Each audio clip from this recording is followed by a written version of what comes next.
Not my most explosive entrance. Talked to the Marriott about abseiling in through the windows with flashbangs and smoke grenades. I'll be honest, they weren't keen on it.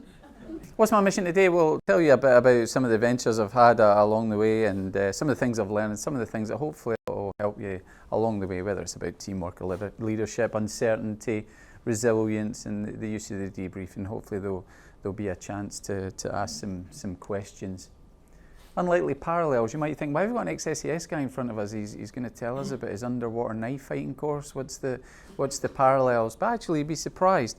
Top one, aims, objectives. We've heard Duncan spoke about that previously. So, that's exactly similar. We have them personally, our own ones, as a team, and then, as a large brigade offensive, we would have them. So from that way, it's exactly the same. We have a reputation of doing things well. As Duncan said, we're the most professional, well-respected Special Forces unit in the world. But that comes with a reputation of doing things well over a period of time, exactly the same as yourself. You don't get that overnight. You earn it, and you have to keep working at it. A lot of people know our motto, who dares wins. Very few people know our ethos. And our first and most important ethos is the continuing and unrelenting pursuit of excellence. We have to keep working at it. We can't just say, work yesterday, work tomorrow. We have to keep working at it, constantly improving. One of the worst things I've heard is, well, that's just the way we've always done it. And Duncan alluded to that. From a very early age, I was able to separate the mental and the physical and how they complemented each other.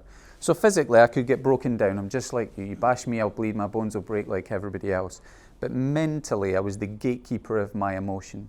And by that, I meant I held the key to decide whether you could make me sad or angry or scared or happy. Nobody could make that. They could try and influence it, but ultimately it was me that turned the key. And I got battered yesterday, I'd be here today, I'd probably get battered today, but I'd be here tomorrow, and eventually I'd be 16 and I'd be able to leave, and that's exactly what happened.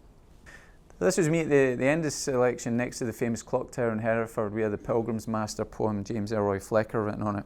And it has the names of everybody we've ever lost in the regiment written on the clock tower. So a very poignant moment for me at the end of that 6 months, being one of only 12 people. I've talked about being the measure and one day at a time. You've also got to visualise what the end goal means. So if you're faced with any project, you've got a goal in mind. Even if you're training for a marathon, you're trying to lose weight, whatever it is, it's about visualising what the end goal is and then making small goals and smashing them. And we've heard Duncan talk before about setting these high bars, and that's what we do. We start with bars here and we work away at them, chip at them until they're high and we're smashing them, and that builds our mental resilience. That builds our motivation. We see what we can achieve because it becomes reachable. Something that's a year off or you can't really see it. But when you set these goals and you smash them, suddenly it becomes attainable and we know we can reach it. And that's what selection's all about. I was on selection with paratroopers, and it was the first time I'd ever parachuted. Now on paper, these guys were far out trumped me. When it come to the jungle, I went to the jungle. First time I'd ever been to the jungle, and I went there with jungle warfare instructors.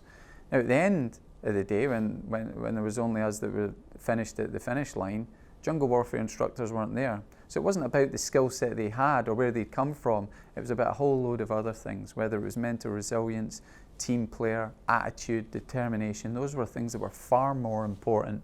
And certainly at the end of the day, when we have those 12 people that have passed, we know they have the potential. We can send them anywhere, and they have. We can train and do all that stuff. That's fine. We know they're going to pick it up. It's the mental resilience piece.